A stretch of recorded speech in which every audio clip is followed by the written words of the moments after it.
Desde que comenzó la crisis económica por el desplome del precio del petróleo, cobró fuerza desde el Ejecutivo la utilización de los excedentes de liquidez de las reservas del IES, de los entes públicos no financieros y de la banca privada depositados en el Banco Central.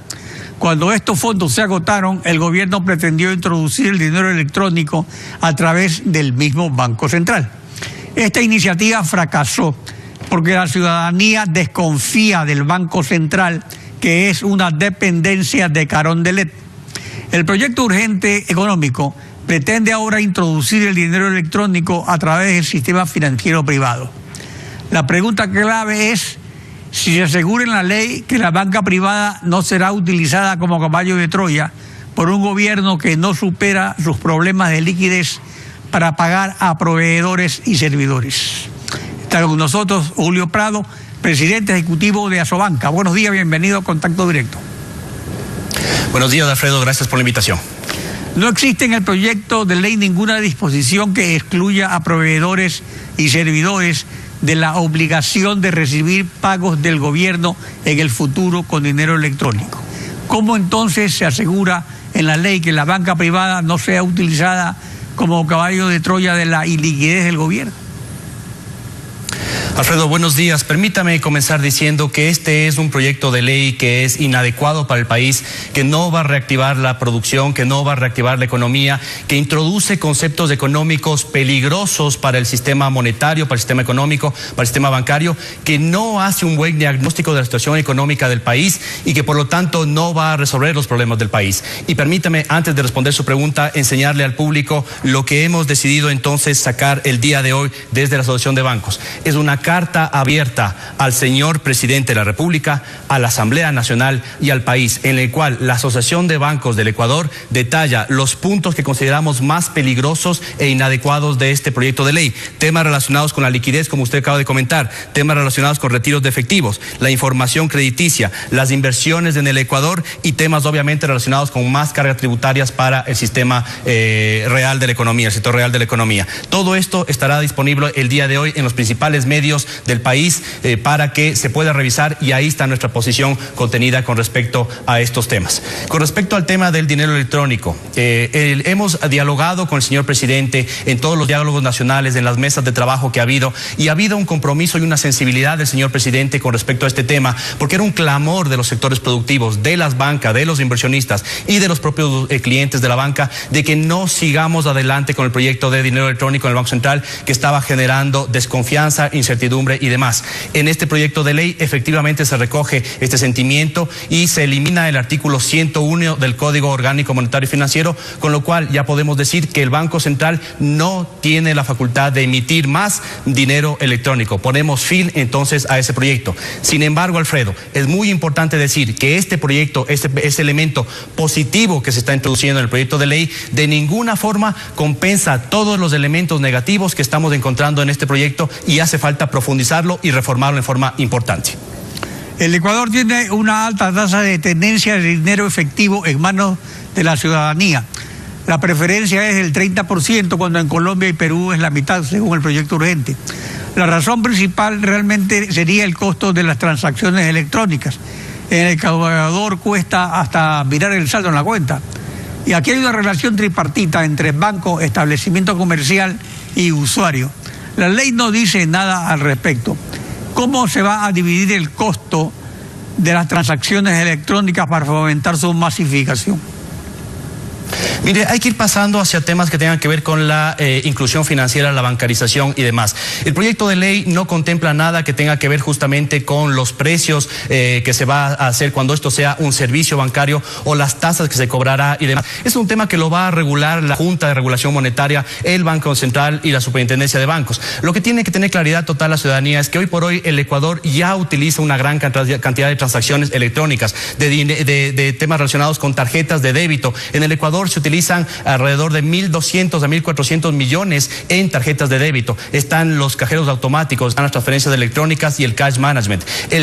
el dinero electrónico del Banco Central terminaría el proyecto y pasaríamos a lo que llamamos billeteras electrónicas o billeteras móviles en el lado privado. Y sería tratado siempre con la misma seguridad y con la misma confianza que brinda el sector financiero al resto de la ciudadanía. Tema que tendremos que discutir en el futuro, temas de tasas y demás. Pero usted me preguntaba al inicio, Alfredo, ¿qué deberíamos hacer para evitar que podamos tener un caballo de Troya o que podamos tener algo que vaya a perjudicar a la ciudadanía desde este punto de vista? Y nosotros decimos, hay 3 elementos que hay que introducir en el proyecto de ley que son tremendamente importantes para blindar la dolarización, Alfredo, que ya existían en el año 2000 y 2001, cuando nos dolarizamos. Y básicamente lo que hicimos fueron poner candados a la dolarización. 3 elementos muy sencillos.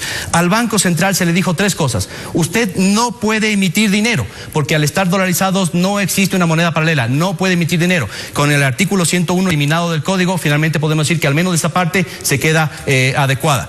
El otro tema, no le puede prestar dinero el Banco Central al gobierno ni a la banca pública. ¿Por qué? Porque ese dinero no es del Banco Central, es de los depositantes de la banca, depositantes de las cooperativas, de los gobiernos nacionales que los ponen en el Banco Central. Y tercero, también muy importante, se le dijo al Banco Central, usted no puede descuadrar los balances, tiene que mantener los famosos 4 balances. Entonces, no puede emitir dinero, no puede descuadrar sus balances y no le puede prestar dinero al gobierno. Y lastimosamente, Alfredo, como usted lo ha dicho en su introducción, se sigue manteniendo esta deuda creciente del gobierno central y de la banca pública con el Banco Central, que llegó en algún punto a estar en 7.500 millones y en los últimos meses bajó en alrededor de 2.500 millones porque se le endosó al Banco Central unas acciones de la Corporación Financiera Nacional y demás que creemos que están sobrevaloradas y que no entendemos muy bien cómo se hizo esa valoración.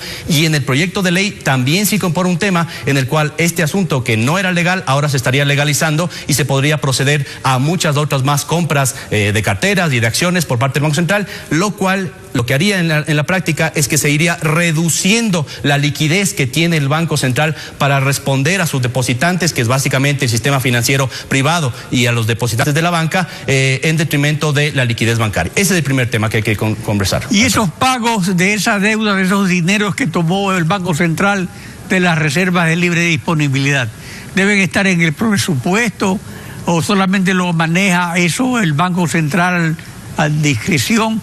¿Cómo se debería manejar? ¿Cómo se debería prever si eso se va a pagar o no se va a pagar? ¿Cuánto se va a pagar? ¿Cuándo se va a pagar? ¿Y en qué momento se va a normalizar?